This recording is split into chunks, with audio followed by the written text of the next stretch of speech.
يضلل فلا هادي له وأشهد أن لا إله إلا الله وحده لا شريك له وأشهد أن محمدا عبده ورسوله أما بعد فإن خير الحديث كتاب الله وخير الهدي هدي محمد صلى الله عليه وسلم وشر الأمور محدثاتها وكل محدثة بدعة وكل بدعة ضلالة وكل ضلالة في النار. أعوذ بالله السميع العليم من الشيطان الرجيم من حمده ونفخه ونفثه. بسم الله الرحمن الرحيم. اللهم صل على محمد وعلى آل محمد كما صليت على إبراهيم وعلى آل إبراهيم إنك حميد مجيد. اللهم بارك على محمد وعلى آل محمد كما باركت على إبراهيم وعلى آل إبراهيم إنك حميد مجيد. رب اشرح لي صدري ويسر لي أمري واحلل عقدة من لساني يفقهوا قولي رب زدني علما.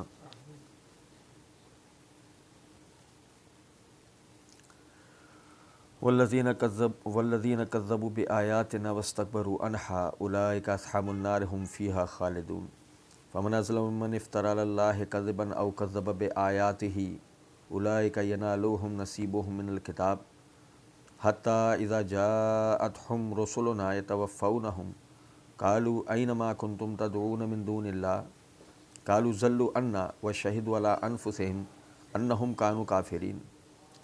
قال ادخلوا في قد خلت من قبلكم من الجن والإنس في النار كلما دخلت لعنت أختها حتى إذا اداركوا فيها جميعا قالت أخراهم لأولاهم ربنا هؤلاء أضلونا فآتيهم عذابا ضعيفا من النار قال لكل ضعف ولكن لا تعلمون. وقالت أولاهم لأخراهم فما كان لكم علينا من فضل فذوقوا العذاب بما كنتم تكسبون. إن الذين كذبوا بآياتنا واستكبروا عنها لا تفتح لهم أبواب السماء ولا يدخلون الجنة حتى يلج الجمل في سم الخياط وكذلك نجزي المجرمين. لهم من جہنم مہاد ومن فوقهم غواش وكذلك نجزي الظالمين. اللہ رب العزت کے فضل و کرم سے آیت نمبر 35 تک آخری درس میں ہم نے پڑھا تھا. آیت نمبر 36 سے آیت نمبر 41 تک آپ بھائیوں کے سامنے پڑھا ہے. ہم پڑھ رہے تھے اللہ رب العزت بنی آدم کو مخاطب کر کے ان کو وہ بنیادی ہدایات کہ جن کو جاننے کے نتیجے میں اس کو اپنے رب کی معرفت حاصل ہوتی ہے، ان ہدایات کی معرفت حاصل ہوتی ہے کہ جن پر عمل کرنے کے نتیجے میں وہ دنیا اور آخرت دونوں میں کامیاب ہوتا ہے. ہم نے پچھلے درس میں پڑھا تھا کہ اللہ رب العزت نے فرمایا یا بنی آدم اما یاتینکم رسل منکم یقصون علیکم آیاتی. اے آدم کے بیٹوں، تمہاری طرف میرے رسول آئیں اور تم پر ہماری آیات پڑھ کر سنائیں. فمن اتقی واصلح فلا خوف علیہم ولا هم یحزنون. تو پھر جو ہم سے ڈرا، پرہیزگاری اختیار کی اور اپنی اصلاح کی، اس پر نہ تو کوئی عذاب کا خوف ہوگا، نہ اپنوں کے ساتھ نہ دینے کا غم.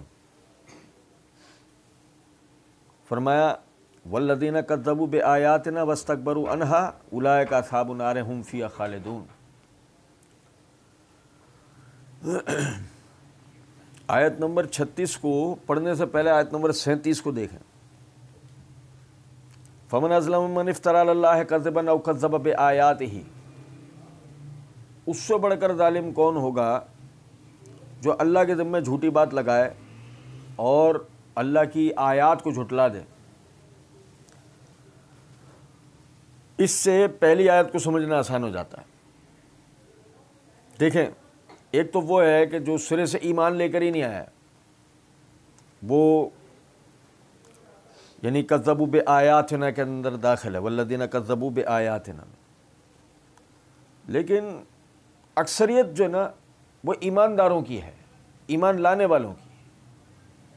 وہ چاہے الہامی کسی بھی مذہب سے تعلق رکھتے ہوں، دنیاوی بناوٹی مذہبوں سے تعلق رکھتے ہوں، اکثریت تو ایسے ہیں کہ جو الہامی مذاہب کے اوپر ایمان لائے ہوئے لوگ ہیں، کوئی یہودی ہے، کوئی عیسائی ہے، کوئی اور کسی مذہب سے تعلق رکھتا ہے، یہ وہ ہیں جن پر اللہ رب العزت نے کتابیں اتاری، ان کی طرف رسول بھیجے۔ اب یہی وجہ ہے فمن اظلم من افتری علی اللہ کذبا، اس سے بڑھ کر ظالم کون ہوگا جو اللہ کے ذمہ جھوٹی بات لگائے۔ ظاہر ہے یہ وہی آدمی ہو سکتا ہے کہ جو بظاہر اللہ کو ماننے کا دعوے دار ہے اور اللہ کے نام سے جھوٹی باتیں کرتا ہے، او کذب بآیاتہ، اور اس کی نشانیوں کو جھٹلایا۔ دیکھیں اللہ کے ذمہ جھوٹی بات لگانے والا کون ہے، یہ ایک بات سمجھیں، دین اللہ رب العزت کا نازل کردہ ہے، اور وہ جو نازل کردہ دین ہے وہ انبیاء اکرام علیہم الصلاۃ پر نازل ہوا، اور انبیاء اکرام علیہم الصلاۃ کی یہ ذمہ داری تھی وہ لوگوں تک پہنچائیں، اور ہر نبی نے اپنی اس ذمہ داری کو پورا کیا۔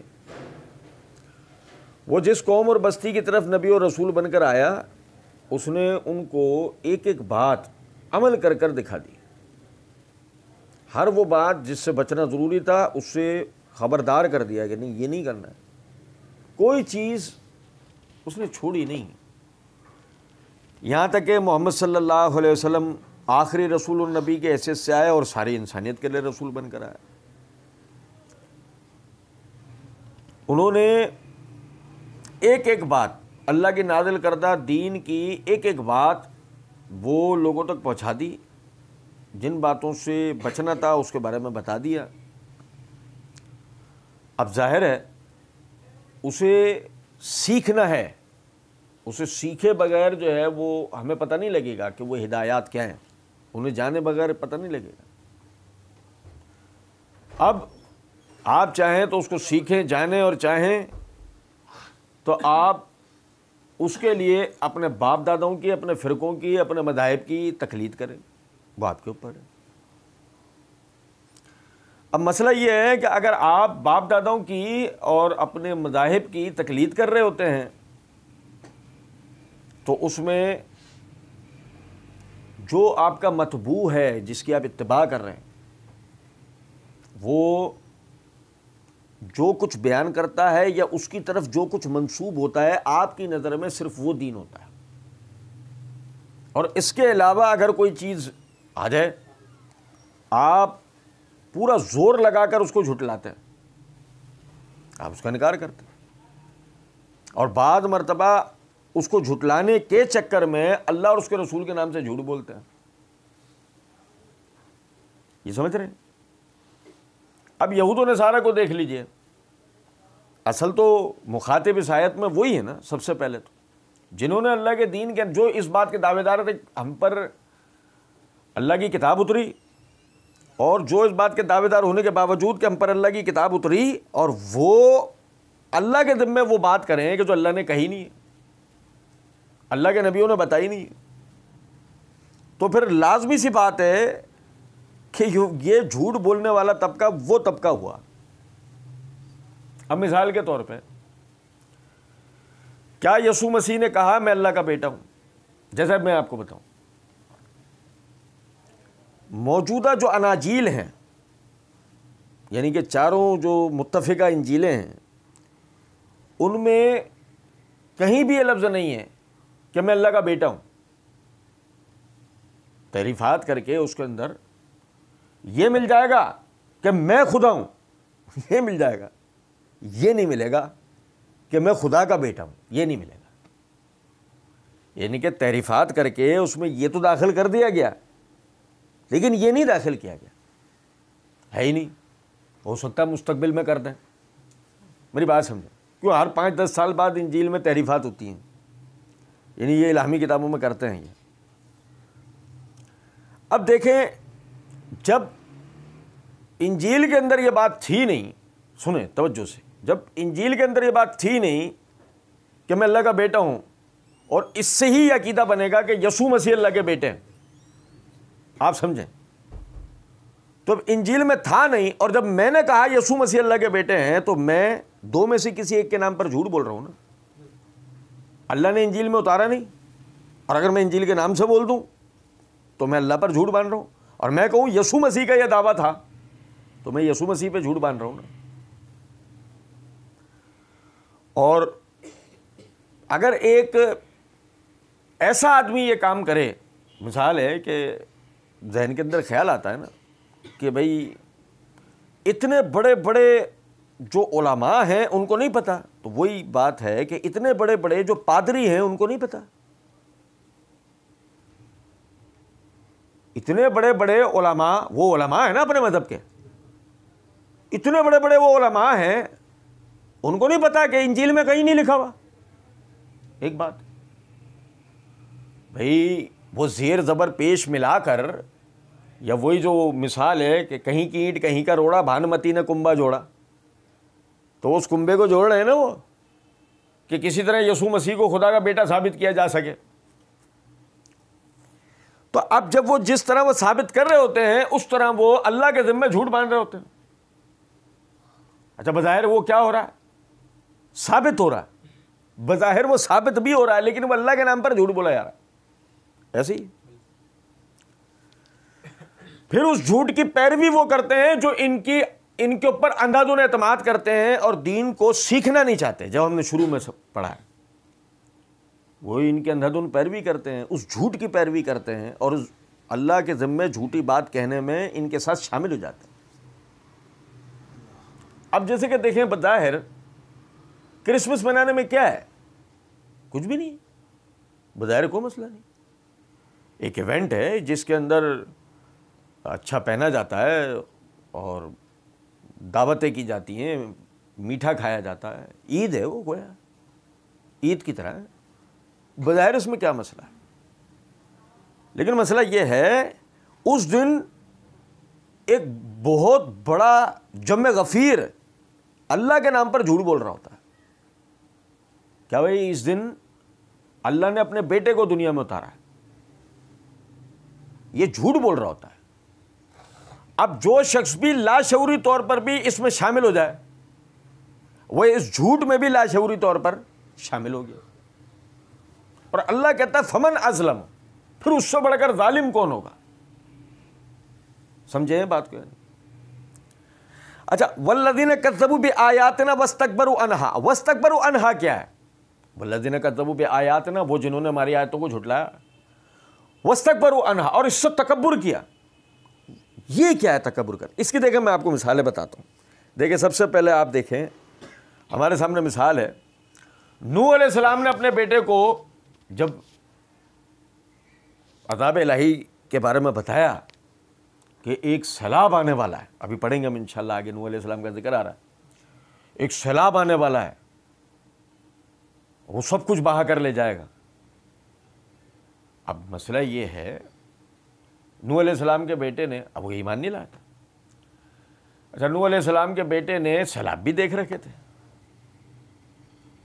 بھائی دریا دجلہ کے پاس ہی ان کی آبادیاں تھیں نا ساری، قدیم بابل میں رہتے تھے نا، عراق کا جنوبی خطہ۔ اب مسئلہ یہ ہے کہ انہوں نے طغیانیاں تو دیکھی ہیں دریا میں، سیلاب تو دیکھے انہوں نے۔ اب اگر یہ کہا جائے کہ سیلاب سب کچھ بہا کر لے جائے گا تو اس نے جواب کے اندر کہا میں اس پہاڑ پہ چڑھ جاؤں گا، وہاں تو سیلاب نہیں آئے گا نا۔ سمجھے بات کو؟ نہیں، اس نے اپنی جگہ صحیح کہا ہے غلط کہا ہے؟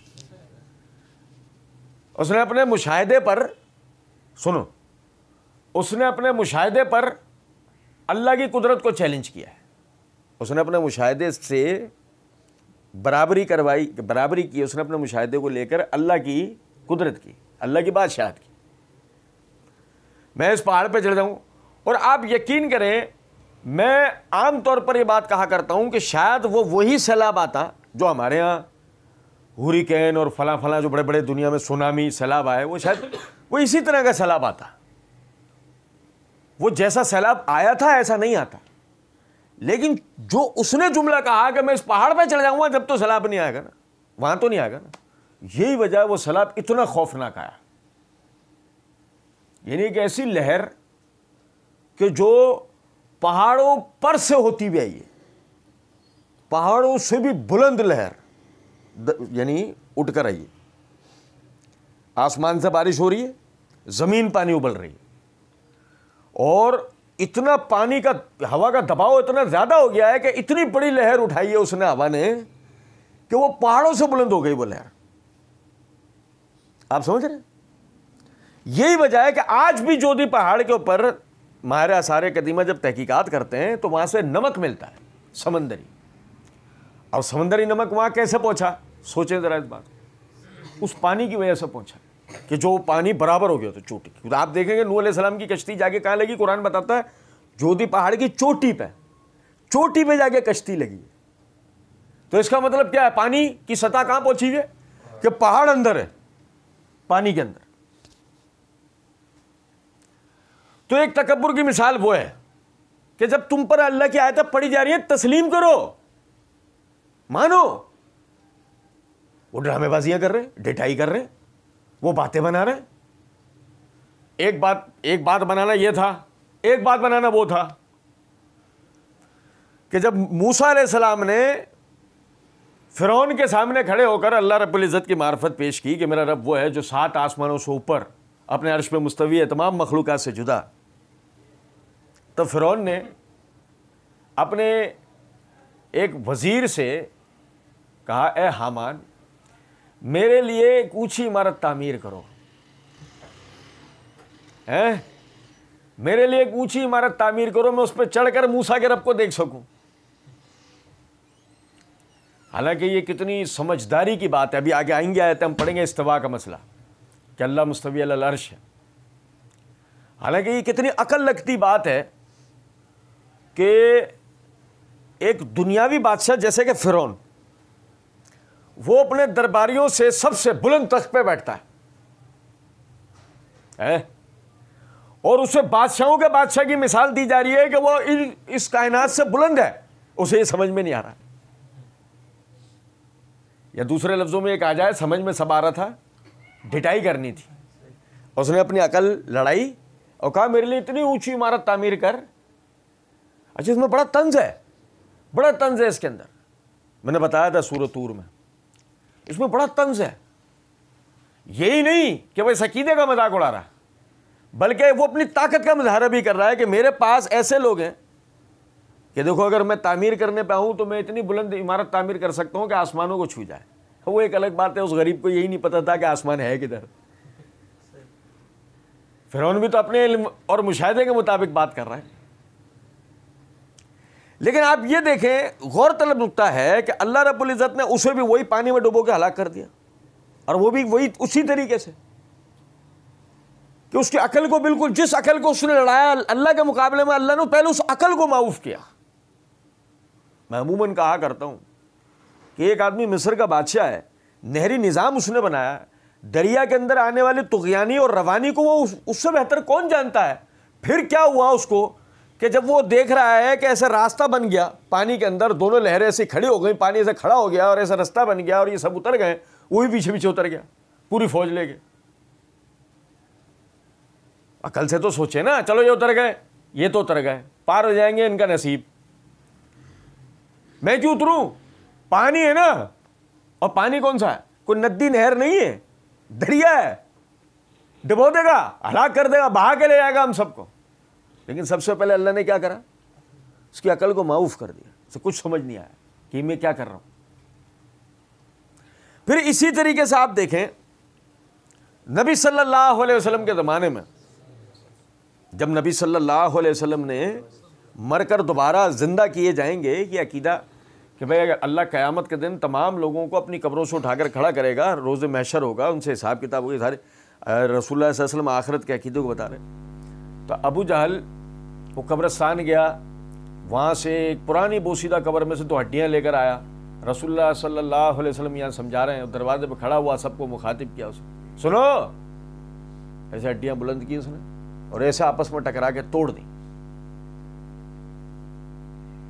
تمہارے صاحب یہ کہہ رہے ہیں کہ جب ہم ایسے ہو جائیں گے، جب وہ ہڈیوں کا آپس میں ٹکرایا گیا وہ چورا چورا ہو گئی، کہ جب ہم ایسے ہو جائیں گے تو دوبارہ سے زندہ اٹھا کر کھڑے کیے جائیں گے. وہ سب ہنس پڑے.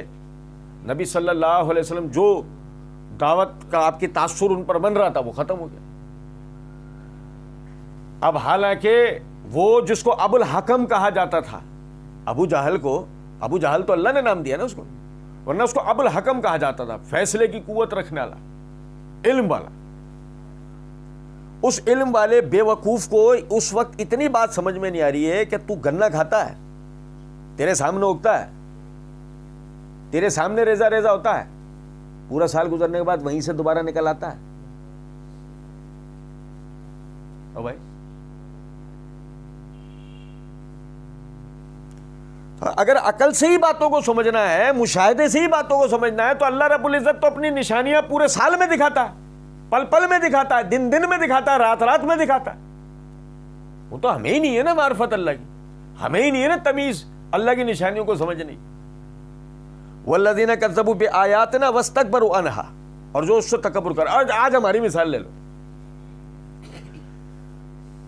ہماری مثال میں بڑی آسان بات ہے سمجھنے کے لیے۔ عبداللہ ابن مسعود رضی اللہ تعالیٰ عنہ، انہوں نے کہا اللہ نے لعنت فرمائی ہے ان عورتوں کے اوپر جو بالوں میں بال جوڑتی ہیں، نکلی چوٹی لگانا، وگ لگانا عورت کا، اللہ کی لعنت، اللہ لعنت کرتا ہے ان عورتوں پہ جو بالوں میں بال جوڑتی ہیں۔ صحیح مسلم کے اندر روایت ہے، عبداللہ ابن مسعود رضی اللہ عنہ کا درس ختم ہوا، عورت کھڑی ہوئی ہے، عبداللہ تو نے اللہ کے ذمہ جھوٹ باندھا، میں نے پورا قرآن پڑھ رکھا ہے، ایسی کوئی بات نہیں ہے قرآن کے اندر۔ عبداللہ ابن مسعود رضی اللہ تعالیٰ نے فرمایا کہ اماں جی تم نے یہ آیت نہیں پڑھی، ما آتاکم الرسول فخذوہ وما نہاکم عنہ فانتہوا، میرے رسول تمہیں جو دے اسے لے لو، جس چیز سے روکے اس سے رک جاؤ۔ کہا جی بالکل پڑھی۔ کہا رسول نے کہا ہے کہ اللہ کی لعنت ہوتی ہے ان عورتوں پہ جو بالوں میں بال جوڑتی ہیں اور خوبصورتی کے لیے جسم کو گدواتی ہیں، ٹیٹوز بنانا، اللہ نے لعنت کی ہے، اللہ کے رسول صلی اللہ علیہ وسلم نے فرمایا۔ تو یہ حدیث اس لیے سنائی ہے میں نے کہ دیکھیں آیت کا اللہ کی بات کا اصل سند تو رسول اللہ صلی اللہ علیہ وسلم کا بتانا ہے، قرآن یا حدیث میں لکھا ہونا نہیں ہے۔ نبی صلی اللہ علیہ وسلم کا بتانا ہے کہ یہ بات ہے اللہ کی، اب چاہے وہ قرآن میں لکھی ہو چاہے وہ صحیح حدیث میں لکھی ہو۔ نبی صلی اللہ علیہ وسلم نے فرمایا مونچھیں کترواؤ، داڑھیوں کو اپنے حال پہ چھوڑ دو، مونچھیں کترواؤ، داڑھیوں کو اپنے حال پہ چھوڑ دو۔ اب ہمارا والا کہہ رہا ہے نہیں دیکھو وہ آپ صحیح کہہ رہے ہو، داڑھی دین میں ہے، دین میں داڑھی نہیں ہے۔ اب یہ تم نے اللہ کی بات کو جھٹلایا ہے نا، کیا کیا تم نے بظاہر اپنی صفائی دی ہے، تم بظاہر کو بھاگنے کا راستہ نکالا تم نے نہیں، بلکہ تم نے اللہ کی بات کو جھٹلایا۔ اور اللہ کے رب والذین کذبوا بآیاتنا واستکبروا عنہا اولئک اصحاب النار هم فیہا خالدون، اور جو اللہ کی آیات کو جھٹلائیں ان سے تکبر کریں، یہ تکبر ہے نا، کتنے رام سے جھٹلا دیا تم نے کہ تمہیں بتایا جا رہا ہے اللہ اور اس کے رسول کی بات ہے، تم جھٹلا رہے ہو۔ فرمایا اولئک اصحاب النار هم فیہا خالدون، یہ جہنم میں جانے والے ہیں اور اس میں ہمیشہ ہمیشہ رہیں گے۔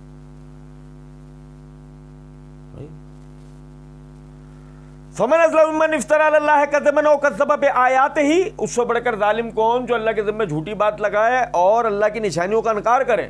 یہ ہم پڑھا ہم نے، اولئک ینالہم نصیبہم من الکتاب، تو یہ وہ لوگ ہیں کہ جنہیں ان کا لکھا ہوا نصیب پہنچ جائے گا۔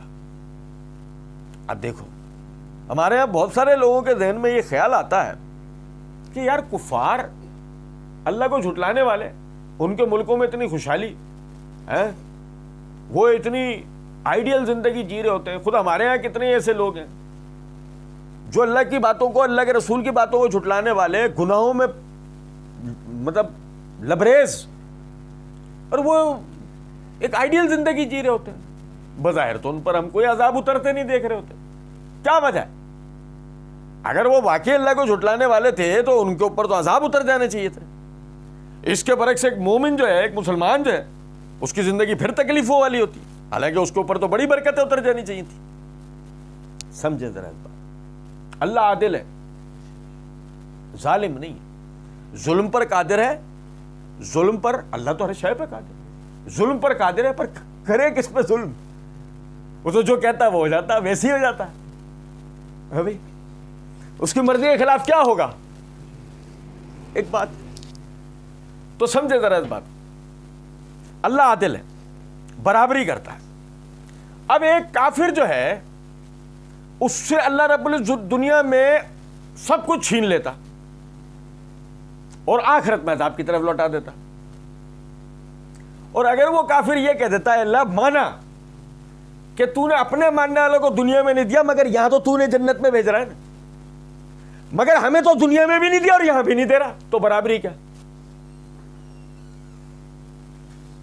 بھائی؟ وہاں تو نے اپنے ماننے والوں کو چل تو نے آزمایا، تو نے دنیا میں نہیں دیا، یہاں تو نے جنت میں بھیج رہا ہے، ہم سے تو نے دنیا میں بھی چھین لیا، دنیا بھی نہیں کاٹنے دی، اور یہاں بھی ہمیں جہنم میں بھیج رہا ہے، تو یہ برابری یا عدل کہاں، یہ انصاف کہاں ہوا؟ اس لیے اللہ نے انصاف کیا۔ کیا چاہیے؟ اولئک ینالہم نصیبہم من الکتاب، ان کے نصیب کا ان کو دنیا میں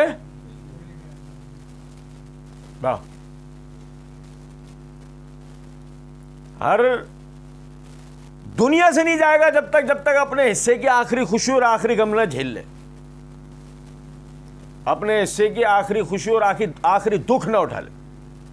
اب کل قیامت کے دن جب جائے گا تو یہ نہیں کہہ سکتا کہ اللہ تو نے تو دنیا میں بھی نہیں دیا، بھائی تم نے دنیا میں مانگا ہم نے سب دیا، تم نے دنیا میں مانگا ہم نے سب دیا، تم مانگتے نہیں تھے کیونکہ مانتے نہیں تھے، تو مانگتے نہیں تھے بغیر مانگے دیا، تم مانتے نہیں تھے اس لیے مانگتے نہیں تھے، مانگتے نہیں تھے بغیر مانگے دیا، کہ تم یہ نہ کہہ دو کہ اللہ تو نے ہمیں نہیں دیا۔ اور بھائی بعض مفسرین جو ہے وصایت کے معنی یہ کرتے ہیں کہ ان کو لوہے محفوظ کا حصہ نہیں پہنچنا، یعنی قرآن، ہدایت نہیں ملنی، یہ بھی ایک معنی۔ حتی اذا جاءتہم رسلنا یتوفونہم، یہاں تک کہ ہمارے فرشتے ان کی روح قبض کرنے پہنچیں گے، قالوا اینما کنتم تدعون من دون اللہ، اور سنیں بڑی غور طلب بات، یہ جو تکبر ہے نا یہ دو طرح کا ہوتا ہے، ایک دنیاوی اور ایک دینی مذہبی۔ دنیاوی تکبر وہی ہے کہ میں اس پہاڑ پہ چڑھ جاؤں تو کیا ہے، نہیں سمجھے، اور دینی تکبر کیا ہے، مذہبی تکبر کیا ہے، سمجھنا ذرا بات۔ وہ جو سورہ بقرہ میں اللہ رب العزت نے یہود کے لیے بتایا لن تمسنا النار الا ایاما معدودات، ہم تو اللہ کے پسندیدہ ہیں، ہمیں تو ہمارے خبیث ترین لوگ ہوں گے جو جہنم میں بھیجے جائیں گے، ہم تو سوال ہی نہیں پتا، جہنم ہمارے لیے بنی نہیں، جہنم غیر یہودیوں کے لیے بنی ہوئی ہے، نہیں، یہ ہیں مذہبی متکبرین۔ اچھا وہ ہمارے یہاں بھی ہیں، حضرت صاحب کا مرید ہوں، کملی میں چھپا کے لے جائیں گے اپنی، نہیں سمجھے، ابے بھائی اپنے اعمال درست کر لے، منکر نکیر آ رہے ہیں سوال کرنے تیرے سے، ارے حضرت صاحب کا نام لے دوں گا، نعتوں اور قوالیوں میں بھی شعر ہے کہ منکر نکیر آئیں گے قبر میں تو پیر صاحب کا نام بھی ذکر ہے کہ وہ لے دوں گا، منکر نکیر سلام کر کے جائیں گے۔ اللہ نے بتایا اذا جاءتہم رسلنا یتوفونہم، جب ہمارے فرشتے ان کی روح قبض کرنے پہنچیں گے، قالوا اینما کنتم تدعون من دون اللہ، وہ کہیں گے اب بتاؤ وہ کہاں ہیں جن کو تم اللہ کے سوا پکارتے تھے۔ بھئی یہاں تو ہمیں بتانے والا بتا رہا ہے کہ غوث پاک نے ڈوبی ہوئی کشتی 5 سال 10 سال پتہ نہیں کتنے سال بعد نکال دی تھی، ایسے ہی نا، اور وہ ایک نے تو کمال یہ کیا ہے کہ اس نے اپنی کتاب کے اندر لکھا کہ بھئی وہ ایک دن جو ہے نا عورت روتی ہوئی آئی اور اس نے کہا کہ میرے بیٹے کا آپ کے مرید ہونے کا کیا فائدہ، کیوں، اب تو مر گیا۔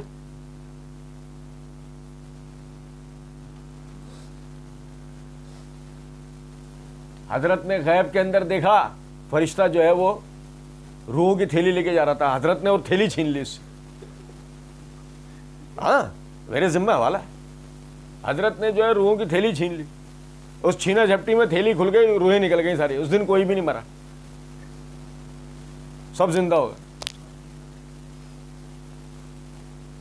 اب لیکن جس نے یہ حکایت ان کی کرامت ثابت کرنے کے لیے درج کی, اس وقت میں شیطان نے اس کو اتنا معاف کر دیا کہ خود حضرت صاحب کی روح قبض ہوئی ہے.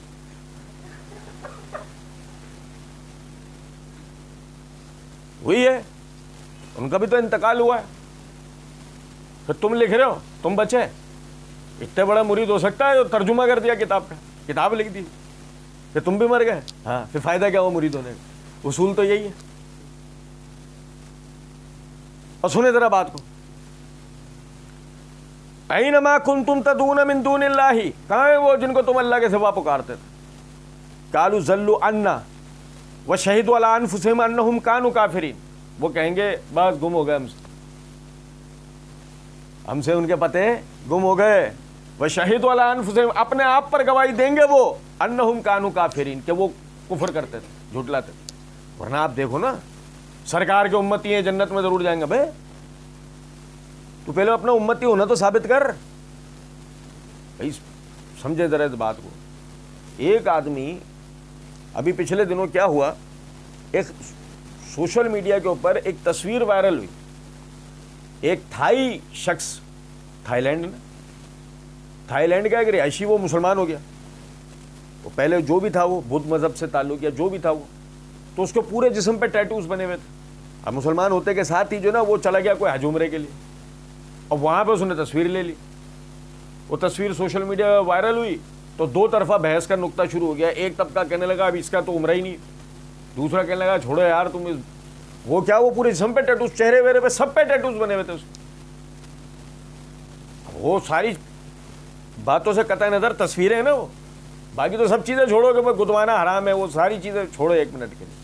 تصویریں وہ, اس میں نماز کہاں ہوگی؟ سب سے پہلی چیز تو یہ. اب وہ بحث چل پڑی, بھائی ایک طبقہ کہہ رہا ہے بھائی ٹھیک ہے چھوڑو, اس کی نیت کو دیکھو. دوسرا طبقہ کہہ رہا ہے کہ نہیں یہ ہوگا ہی نہیں. اب میرا بتانے کا اس پوری بات سے مقصد یہ تھا, آپ یہ دیکھیں کہ اگر وہ کسی پیر صاحب کا مرید بن جاتا تو بولتا ہے چھوڑو, پیر صاحب ہی لے آئیں گے, یہ ٹیٹوز بھی معاف, یہ عمرے کی بھی ضرورت نہیں, کوئی ٹینشن ہی نہیں کسی بھی قسم کی. یہ جتنے بھی ہیں وہ یہ نظر میرے پیر کی, سیدھا فارغ. وہ تو وہاں جا کے پتہ لگا جہنم میں انٹری ہو رہی ہے. نہیں سمجھے بات؟ ابے بھائی جنت کی بھی ایک معرفت ہے, جنت کا بھی ایک پتہ ہے, جنت کا بھی ایک ایڈریس ہے, پتہ آپ کو. میں نبی صلی اللہ علیہ وسلم نے فرمایا ان ھذہ صراطی مستقیم فاتبعوہ, یہ ہے میرا والا راستہ, یہ لے کے جاتا ہے جنت تک, اس کی پیروی کرو. جنت کا بھی ایک پتہ ہے,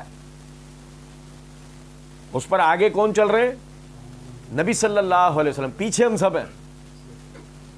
اب ان کا دامن چھوڑ کر کسی اور کا دامن پکڑ لیا اور کہیں گے یہ جنت میں لے آئے گا, وہ وہاں جا کے پتہ لگے گا کہاں پہنچے. قالوا ضلوا عنا وشہدوا علی انفسہم انہم کانوا کافرین, کہیں گے کہ ہم سے ہمارے پیر و مرشد سب رہ گئے پیچھے, جنہیں ہم اللہ کے سوا پکارتے تھے وہ شریک رہ گئے. وہ مشکل کشائی, وہ حاجت ربائی جن کے لیے ہم عقیدہ رکھتے تھے, وہ جنہیں ہم غریب نواز اور غوث اعظم سمجھتے تھے, سب ہم سے پیچھے رہ گئے. اور ہم گواہی دیتے ہیں اس بات کی, ہم نے اللہ کی باتوں کو جھٹلایا. آپ دیکھیں نا اس بات کو, ہم ابھی گواہی کیا دے رہے ہیں؟ 5 ٹائم نماز پڑھ رہے ہیں, اس میں ہم پڑھتے ہیں التحیات للہ والصلوات والطیبات والسلام علیک ایھا النبی ورحمۃ اللہ وبرکاتہ, السلام علینا وعلی عباد اللہ الصالحین. اصولی طور پہ دیکھا جائے ساری گواہیاں ہیں, لیکن اصل گواہی اب شروع ہوتی ہے اشہد ان لا الہ الا اللہ واشہد ان محمدا عبدہ ورسولہ. کہ میں اس بات کی گواہی دیتا ہوں کہ اللہ کے سوا کوئی عبادت کے لائق نہیں, اور محمد صلی اللہ علیہ وسلم اللہ کے بندے اور اس کے رسول ہیں. 5 ٹائم تو گواہی تو یہ دے رہا ہے, لیکن تیرا عمل اس کے خلاف ہے, تو نے چھوڑ کے ادھر ادھر جا رہا ہے, تو ہدایت کہیں اور مانگ رہا ہے. اچھا ہو گیا, اب جب وہاں پہنچا تو وہاں تو کوئی بھی نہیں. کہ قبر کے اندر حضرت صاحب آتے ہیں, اور حضرت صاحب کی قبر میں کون آیا تھا؟ وہ قبروں میں آ کے بچانے کا چکر چل رہا ہے. اگر مطلب یہ چیٹنگ مت کرو یار, یہ چیٹنگ تمہاری کلاس کے اندر، یہ چیٹنگ تمہارے کارخانے کے اندر، یہ چیٹنگ تمہاری دکان کے اندر، یہ چیٹنگ تمہاری پارلیمنٹ کے اندر، یہ چیٹنگ تمہاری دنیا میں چل سکتی ہے۔ اب بادشاہی کس کی شروع؟ وہ تو ہمیشہ سے ہے، یہ تو تم مانتے نہیں تھے، لیکن یہاں تو دنیاوی ساری بادشاہیاں ختم ہو جاتی۔ ابھی ہم آگے پڑھیں گے ایک روایت، سنیں ذرا بات۔ قالوا ادخلوا فی امم قد خلت من قبلکم من الجن والانس فی النار، کہا جائے گا ان کو بھی ان امتوں کے ساتھ داخل کر دو جو ان سے پہلے گزر چکی، من الجن والانس، جو کہ جنات میں سے تھے اور انسانوں میں سے تھے، فی النار، جہنم میں۔ سیاق کے اعتبار سے پہلی بنیادی بات یہ ہے کہ اللہ رب العزت یہ نہیں دیکھے گا کہ وہ یہودی تھے یا عیسائی، قادری تھے یا چشتی، بریلوی تھے یا دیوبندی، مہاجر تھے یا سندھی۔ سننا ذرا بات، کیا کرا؟ مومن ہے ٹھیک ہے، نہیں کفر کیا، کہاں جاؤ؟ دوسرے تمام امتوں کے ساتھ، دوسرے تمام گروہوں کے ساتھ کہاں جاؤ؟ جہنم میں۔ من الجن والانس، جنات میں سے اور انسانوں میں سے۔ دوسری بات یہ ثابت ہوئی جنات بھی جہنم میں بھیجے جائیں گے۔ کافر جنات کوئی کیا آگ سے بنے؟ صحیح مسلم میں حدیث ہے نا، آگ سے بنایا گیا۔ تب پہلی چیز تو ہے لوہا لوہے کو کاٹتا ہے۔ اللہ نے صنف دیکھو کیسی رکھی ہے، لوہا لوہے کو کاٹ جاتا ہے تو آگ آگ کو جلا دے گی، یہ تو سائنس سے ثابت ہوتا ہے۔ پھر اس کے برعکس حدیث کے اندر الفاظ ہیں، نبی اکرم صلی اللہ علیہ وسلم نے فرمایا جہنم کو دہکایا گیا 1000 سال تک۔ کتنا؟ 1000 سال تک جہنم کو دہکایا گیا، یہاں تک کہ آگ روشن ہوئی، پھر مزید 1000 سال تک دہکایا گیا۔ وہ آگ جو دہکی ہوئی آگ تھی وہ سرخ ہو گئی، پھر مزید 1000 سال تک دہکایا گیا، وہ سرخ ہوئی ہوئی آگ سیاہ ہو گئی۔ اس کا مطلب یہ ہوا کہ جہنم کی جو درجہ حرارت ہے وہ اتنا خطرناک ہے کہ وہ آگ سے بنی ہوئی چیز کو بھی۔ جنات میں بھی کفار ہوتے ہیں اور جنات بھی جہنم کے اندر بھیجے جائیں گے، ان کے لیے کوئی الگ سے جگہ نہیں ہے۔ یہ آیت اس بات کی دلیل ہے۔ کلما دخلت امت لعنت اختہا، جب بھی کوئی ایک امت داخل ہوگی اپنے سے پہلے والی جو ہے وہ اس کے اوپر لعنت کرے گی۔ کیا لعنت کرے گی؟ حتی اذا ادارکوا فیہا جمیعا، یہاں تک کہ جب سب داخل ہو جائیں گے، قالت اخراہم لاولاہم، تو دوسری والی پہلے سے کہے گی ربنا، پہلے کے لیے کہے گی ربنا ہؤلاء اضلون فآتیہم عذابا ضعفا من النار، اے ہمارے رب یہ تھے وہ لوگ جنہوں نے ہمیں گمراہ کیا، فآتیہم عذابا ضعفا من النار، انہیں جہنم کا دگنا عذاب دے۔ نہیں سمجھے؟ سب سے پہلی بات جو ہم سمجھ رہے تھے تقلید، سب سے پہلی بات جو ہم سمجھ رہے تھے، ہمارے باپ دادا یہ سب کرتے تھے، نہیں سمجھے؟ اللہ رب العزت پڑھا نا ہم نے سورت کے شروع میں ہم پڑھتے ہوئے ہیں وَإِذَا فَعَلُوا فَاحِشَةً قَالُوا وَجَدْنَا عَلَيْهَا آبَاءَنَا، کوئی بھی بے حیائی کا کام کرتا ہے کہتا ہے ہمارے باپ دادا کرتے، ہر ڈٹائی کر کے یہ کہہ دیتے ہیں ہمارے باپ دادا کرتے ہیں۔ ہمارا تو خاندانی طریقہ ہی ہے، ہمارا تو ہر ڈٹائی کر کے، ہر ضلالت کر کے کہیں گے ہمارا تو خاندانی طریقہ ہے، ہمارا تو قومی طریقہ، ہماری تو قوم میں ہی ہے۔ کیا کریں؟ کیا کریں؟ تو مسلمان کیوں ہوا؟ جب تیرے اوپر اسلام کی دعوت پیش کی جاتی تو یہ کہتا ہمارے تو سب کافر ہیں، کیا کریں؟ تو مسلمان کیوں ہوا؟ سمجھے ذرا اس بات؟ وہ وہاں کھڑے ہو کر اپنے باپ دادا پر لعنت کر رہے ہوں گے کہ اللہ ہم نے تو یہ سب کچھ ان کی وجہ سے کیا، یہ کرتے آئے تھے، ان کو دگنا عذاب دے۔ یا مثال کے طور پہ یہود و نصارہ کے کسی تہوار کسی طور طریقے پہ چلتا رہا، یا اللہ دنیا کے اندر یہی لوگ تھے آئیڈیلسٹک لوگ، ان کی پیروی کی جاتی تھی یورپ کی، آسٹریلیا کی، اللہ انہیں دگنا عذاب دے۔ اور نہیں سمجھے؟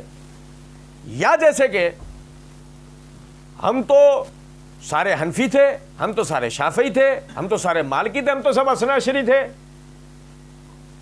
ہمارے تو سارے یہ تھے، عذاب دینا ہے تو انہیں ہمارے بڑوں کو دے اور دگنا دو۔ نہیں سمجھے؟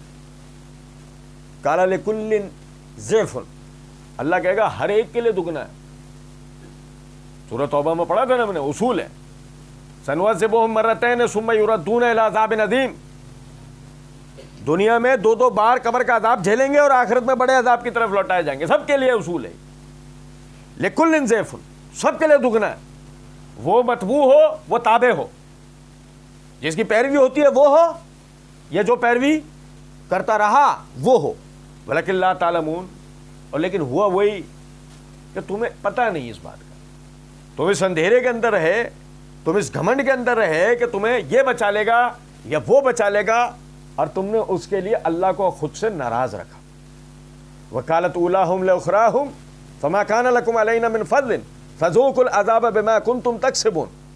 اور اب دیکھیں ذرا بات، وہ جو پہلے ہیں نا وہ جواب کے اندر کہیں گے فما کان لکم علینا من فضل، تمہیں ہم سے کوئی علیحدہ نہیں کیا گیا، ہمیں تم پر کوئی فضیلت نہیں دی گئی. فذوقوا العذاب بما کنتم تکسبون، تو اب عذاب چکھو جو کچھ تم اعمال کرتے رہے. آگے گھوم پھر کے وہی بات، مسئلہ یہ نہیں ہے کہ آپ کو آپ کی پیروی بچائے گی، مسئلہ یہ ہے آپ کو آپ کے اعمال بچائیں گے. آپ کس کے ماننے والے ہو کس کے نہیں، بحث یہ نہیں. بحث یہ ہے کہ آپ نے نبی صلی اللہ علیہ وسلم کے طریقے پہ عمل کیا یا نہیں. نجات نبی صلی اللہ علیہ وسلم کی پیروی میں. مزے کی بات تو یہ ہے کہ آپ دیکھیں نا کیا کہنے اہل مذاہب کے شروع اعمال سے ہوئے تھے، لیکن شخصیت پرستی آخرکار لے کے کس چیز پر آئی کہ نجات کا مدار اعمال نہ بچے، شخصیات بچ گئیں.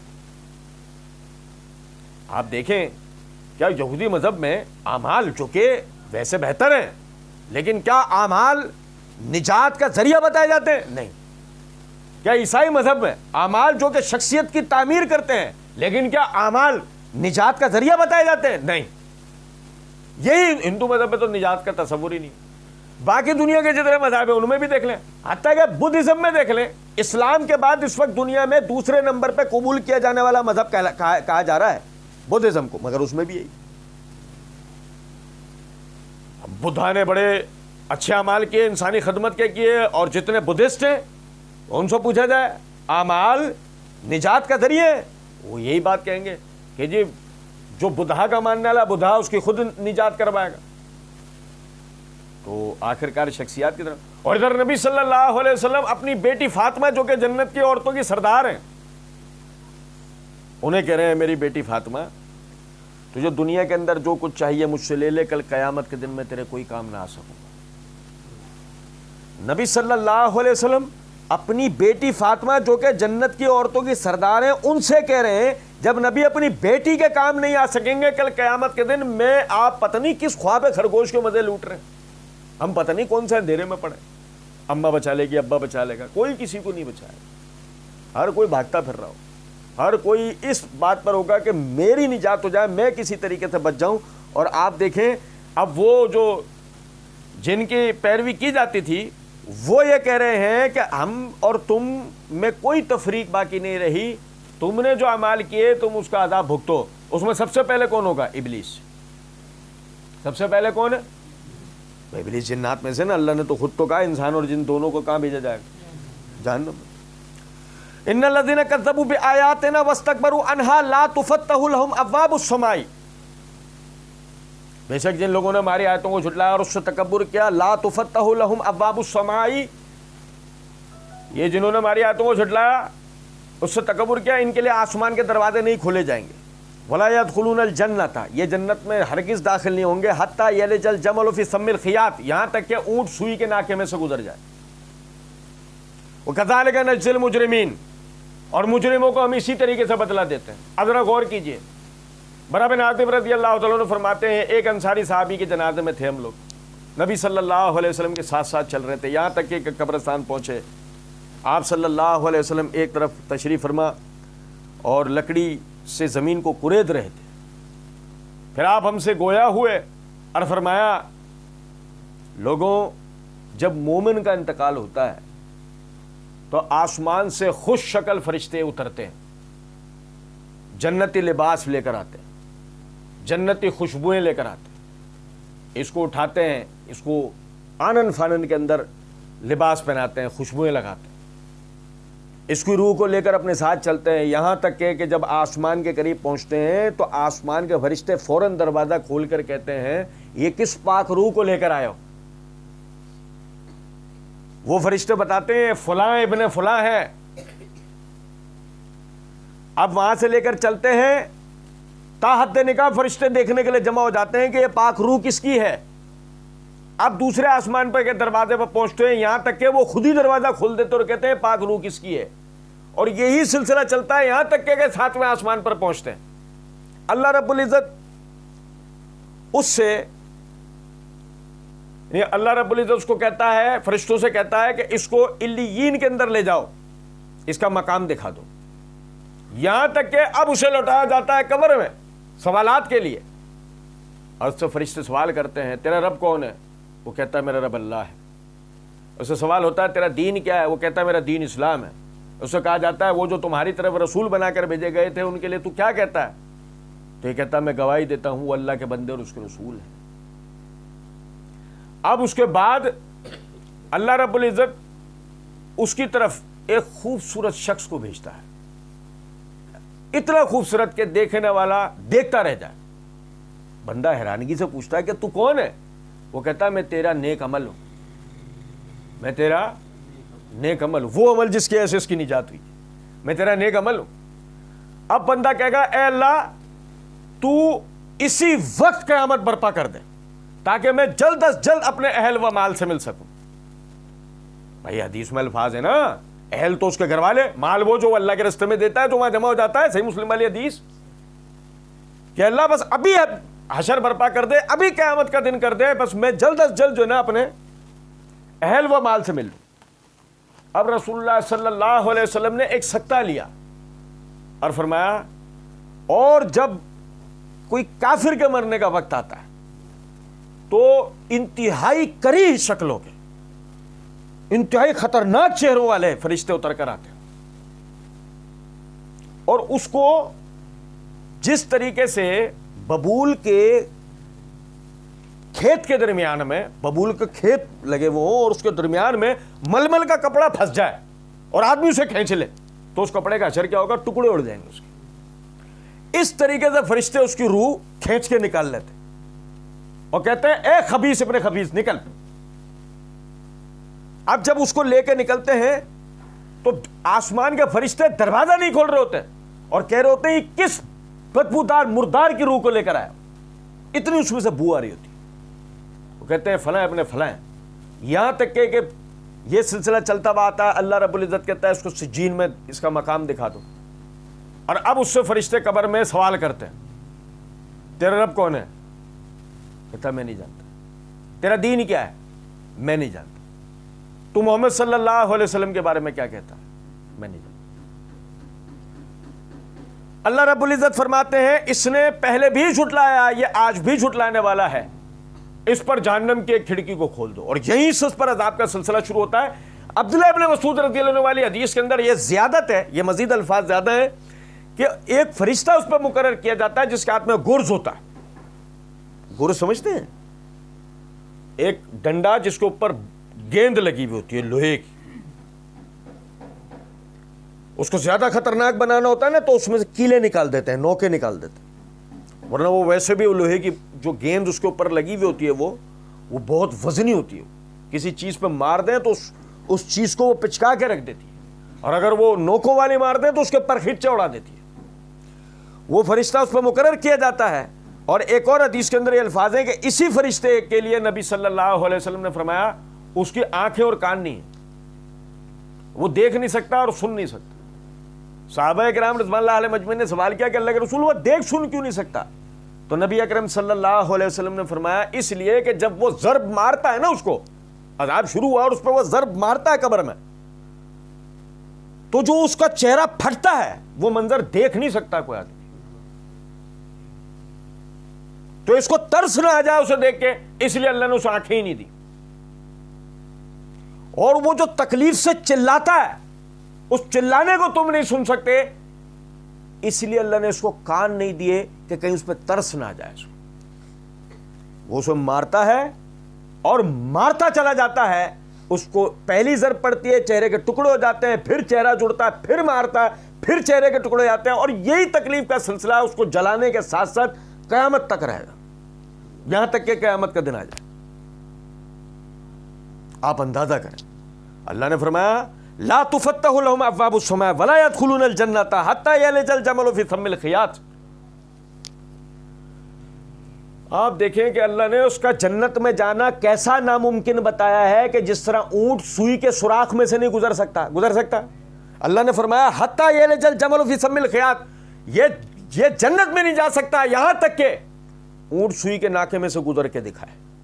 جیسے یہ نہیں ہو سکتا، ایسے ہی اللہ کی آیتوں کو جھٹلانے والے، اس سے تکبر کرنے والے جنت میں نہیں جا سکتے۔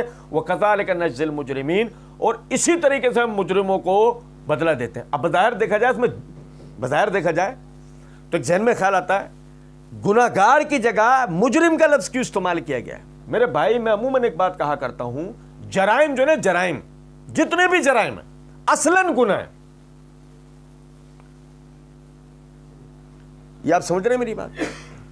دنیا کے اندر جن جن چیزوں کو جو کہ حقیقت میں جرائم ہے، حقیقت میں سرحدوں کو بغیر پاسپورٹ کے عبور کر لینا اصلاً گناہ نہیں ہے، کیونکہ ساری زمین اللہ کی ہے، یہ تو لوگوں نے حدود بنا دی۔ آج اگر پاکستان ہندوستان کو فتح کر لے تو کون سی سرحد؟ ایک بات ہے، میں صرف بتانا یہ چاہ رہا ہوں، سمجھے ذرا اس بات کو، وہ جو کہ حقیقت میں معاشرتی اعتبار سے بھی معیوب، برے، غیر اخلاقی کام سمجھے جاتے ہیں، جنہیں ہماری کورٹ جرم قرار دیتی ہے، انہیں غور سے دیکھو، وہ اصلاً جرم نہیں گناہ ہے۔ لیکن چونکہ مسئلہ یہ ہے کہ ہمارے ہاں کورٹ میں دین نہیں ہے، اس لیے ان پر جرم کا اطلاق ہوتا ہے، گناہ کا اطلاق نہیں ہوتا۔ جیسے کہ زنا، پاکستانی آئین میں زنا غیر قانونی ہے، جرم ہے، سود غیر قانونی ہے، جرم ہے، قتل غیر قانونی ہے، جرم ہے، جھوٹ بولنا غیر قانونی ہے، جرم ہے، بدعنوانی، رشوت لینا دینا وغیرہ کی چیزیں یہ غیر اخلاقی ہے، جرم ہے۔ لیکن شریعت کی اصطلاح میں یہ سارے کام کیا ہیں؟ سارے کبیرہ گناہ ہیں، سارے کبیرہ گناہ ہیں۔ ایک کے بھی ارتکاب پر بغیر توبہ مر جانے والا آدمی کل قیامت کے دن اللہ کا جواب دے، اور وہ ایک گناہ اسے جہنم میں لے جا سکتا ہے، یہ ایسے گناہ ہے۔ یہی وجہ ہے کہ آپ دیکھیں اللہ نے یہ لفظ کیا استعمال کیا، وَكَذَلِكَ نَجْزِي الْمُجْرِمِينَ، ہم مجرموں کو اسی طرح بدلہ دیتے ہیں۔ صحیح بخاری کتاب الحدود کے اندر، صحیح بخاری کتاب الایمان کے اندر یہ حدیث ہے کہ نبی صلی اللہ علیہ وسلم نے فرمایا، جس نے ہماری طرح نماز پڑھی، ہماری طرح ذبح کیا، ہمارے قبلے کو اپنا قبلہ سمجھا، اس نے اپنے جان اور مال کو ہم سے محفوظ کر لیا سوائے اللہ کے حق کے، سوائے اللہ کے حق کے۔ یعنی کیا مطلب؟ وہ ہمارا بھائی ہے، ہم اس کو کسی بھی طرح کا خود سے نقصان پہنچنے دیں گے نہیں، سوائے اللہ کے حق کے۔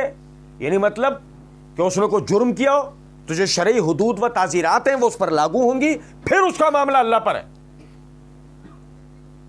پھر اس کا معاملہ اللہ پر ہے۔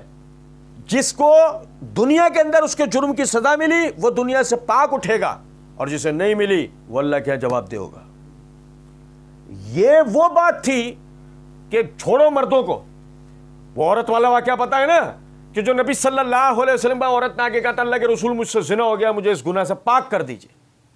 تفصیل میں نہیں جا رہا، میں صرف آپ بھائیوں کا اشارہ دے رہا ہوں، آپ بھائیوں نے سن رکھی ہے روایت۔